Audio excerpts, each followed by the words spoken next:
I tend to call them a era of winter because I'm a bit of a pessimist, and I don't see it going quite the way Thomas Friedman sees it.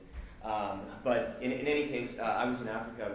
I worked for Getty, but I worked for the wire service, so I'm a wire photographer, and you're constantly, you don't plan a week ahead, you don't plan days ahead, you're constantly going, always filing. I was, I'm just going to, well, I was in Sudan, and then my editor friend calls me and says, hey, from London, he goes, can you go to Tunisia? There's stuff happening. And I just had a new baby, and I'd been on the road for a month. I said, no.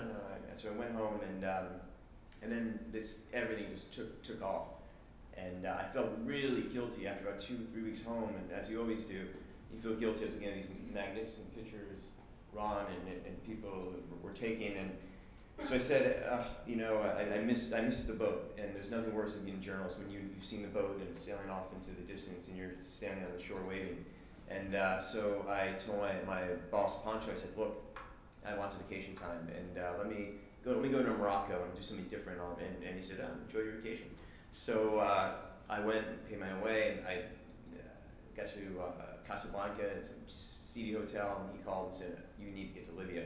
So I was back on, and one of my colleagues, John Moore, he was closer to Benghazi, so he went that way, and then I went to the way which was right on the border, very near Tripoli, about 2 hours from Tripoli. So with the understanding that I'd be in Tripoli within 48 hours, but fate would have it, it never happened. So I got stuck with the refugee situation. So this was this barbed wire. This is you're right on the border with Libya, and you have tens of thousands of people that are fleeing to come over. Sorry, that's good. Okay. Yeah. So just keep pushing this one. Okay. Good. We got it. So what you have here is, so I was faced with a situation that kind of came out of nowhere, and the way the story really happened is, started with a trickle. We went to the border one day, and there was not much media. Most of the media was focused in Libya proper, and it started with one day maybe 2 dozen, 3 dozen people coming over the border, and then within a matter of let's say 5 days, you had tens of thousands of people that are just doing anything they could to get out of Libya. They're primarily men. They were Indian, Bangladeshi, and they had nothing. They had a suitcase, a passport, a lot of Africans, it was, for me, it was and again, going back to the media coverage quickly, there would be days where I'd be on this border, and there'd be no other photographer from a major news agency. There'd be some kid with a small camera. I don't know what he was doing, but I'd call my editor and I'd say, where is, it's very bizarre, and so you immediately, within 2 weeks, you had this refugee crisis, and it caught all of us off guard. I was staying with some couple other members of the media up the road about 20 miles in this little town, Ben Gardine, right near the border, and a little seedy, trucker town in Tunisia. I've been to Tunisia with my wife on these people are they cross the border and they're just so exhausted and dehydrated, and every 10th person just seemed to collapse. I've been to Tunisia before on holiday, and I remember this wonderful country with vineyards, French influence, drinking wine. This was not that Tunisia, a totally different part of the country. And so you'd have these fights that would break out, and every day, and then you had these camps. One day the UNHCR, I saw them, they were putting a tent up, and then I thought, oh, that's nice. Maybe they're gonna need a couple more, and then before you knew it, there was thousands and thousands of tents, and the trickle of people just never stopped. And so I'm here, but I'm doing my best. I'm looking at John and Lynsey and Tyler and what everyone else is doing in down the street in Benghazi, and I'm trying not to look too hard because we all get very jealous at times. And I said, no, you're here. You need to focus on this story, and maybe something comes out of it, maybe not. So, but it was interesting. So I spent about 3 weeks until I could not possibly see another couscous dish, because I'm a vegetarian, and that's a whole other story, being a vegetarian. These war zones, I cover Congo and all these places, and so I was stuck with couscous, and it was driving me crazy. So for me, this was an interesting look at the underground of our global economy.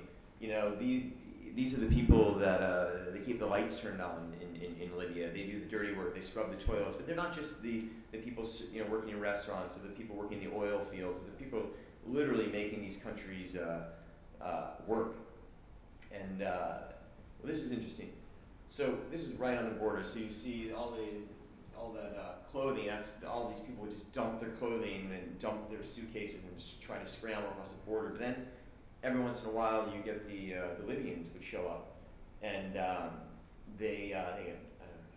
just leave that while I tell the story. So the Libyans would show up, and they were pro-Gaddafi, and I would go out and photograph them. And then one day they said, me and another photographer said, "You want to come with us?" I said, "Yeah, we'll come with you, sure." And there's a couple other journalists there, and they go, "No, do not get in the car with the Libyans." And I probably shouldn't tell them, with one of my editors here, but he's heard the story. And I said, I had my passport, and I said, it's worth the. So they put us in the car, and we sped off. And then when we were speeding off, we kind of looked at each other, and she was from the New York Times, and we said, maybe not so good. And this is some of the camps, but they took us into this down the street, 10 minutes, and they gave us a very flowery view of Gaddafi and the wonderful things he's doing for Libya, and in perfect English. And the man doing this was in an impeccable Keeley ski suit. He looked like Gaddafi Jr. It was really surreal, doesn't even begin to describe it. And then they stamped our passports, pat us on the back, and said, we'll pick you up tomorrow. We'll bring you on a big tour, which obviously never happened. But it was interesting. So you had this big health emergency, and these people living under tarps, living out in the open, and it was absolutely frigid at night. Very little food, fights breaking out, and for me it was these situations are hard because you come, these people need food, they need medicine, they need blankets, they need everything you can think of, and you come near, you have your camera, you're just taking pictures, and it's always I always have conflicting feelings about that. The scenes are heartbreaking, and you want to do more, and you keep persuading yourself, well, I'm here, I'm showing the world, and blah blah blah. And there is an element of that. Sure, what we do is important, but often you think you wish you were an NGO, you wish you were MSF, you wish you were doing something more immediate, because sometimes they need more than a picture. But that's just something we all, photojournalists and journalists in general, have to contend with. So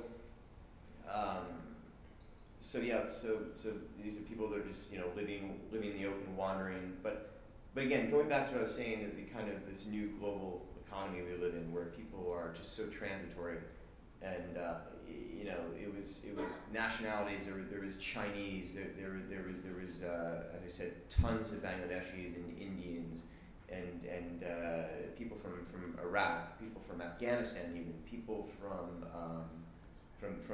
as Lynsey was mentioning, tons of Africans, and they were the ones who really had it worse because of the politics of Libya. They were accused of being pro-Gaddafi. So what I do in this kind of situation, I get there every morning. I try to have a day that's structured, because I file usually twice a day. I file 40, 50, 60 images every day, which means I'm shooting maybe 3,000-4,000 images a day, and constantly editing. I always have my laptop. I edit in the field. I edit. There's actually a little cafe there, right on the border. The most sordid cafe I've ever been in my life. But it was you could edit there, and then you get a Wi-Fi connection, or you had your sat phone, and so you're constantly feeding images, and yeah, and then I was eventually replaced by another Getty photographer. But go through a couple more. If anyone has any questions, please shoot them out. These people are just trying to get on buses. There was this constant evacuation, and at first it was kind of orderly lines and luggage here, and then it just became, you'd see a bus and it would be like 1,000 people running for it. And then these fights would always break out, and then they would start yelling at us, and fights would break out with us, and there was a lot of threats, and I got in some, for the first time in my career, I got in some, just bad, and just screaming matches with people, and it was very, very, very tense. Spencer, how many people moved across that border? Oh, it was over 100,000. Yeah, they're still coming. It didn't stop. It just never stopped. This is when we had our afternoon tea in Libya, and this gentleman was giving us, that's an old portrait of Gaddafi. So yeah, I think it was like over 100,000.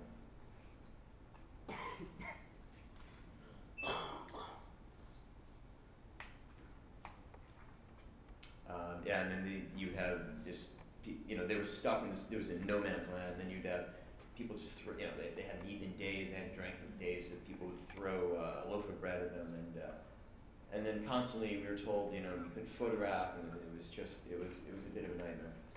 But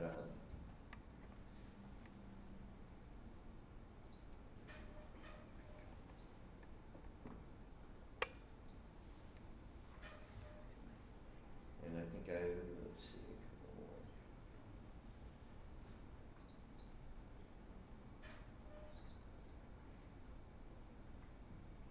I think I'm going to end it on this next one. Okay. Thank you.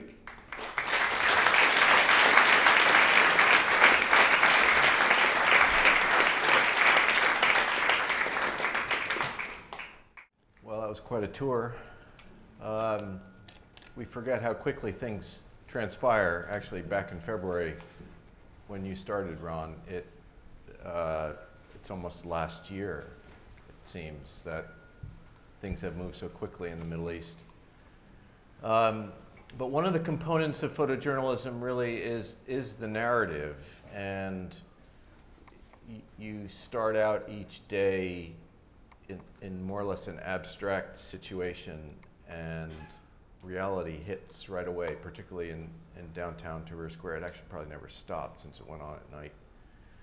I wonder if you could describe how you thought from the beginning of your day, what you were going to do, how you strategized to get out of that abstract situation and move into planning.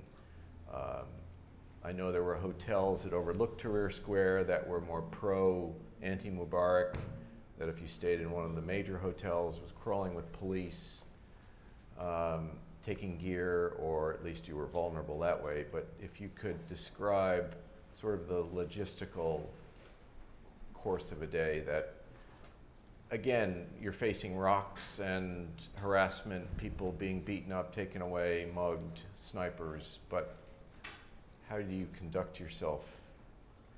Well, I think logistics is always, no matter what we do. Because there's a language barrier, obviously. It's so key.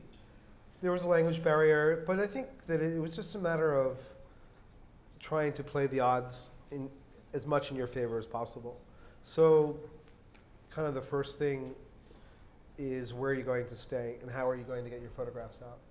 So the internet was shut off by the government, so it was very difficult. A couple of people were able to tap online, but it was pretty much not possible. So you'd have to rely on satellite phones, especially during the first couple of weeks or so.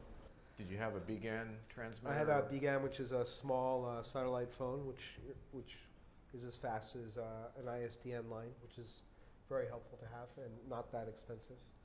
But the hotel was like the first, is always the first thing. Where are you going to stay in relationship to what you're going to cover?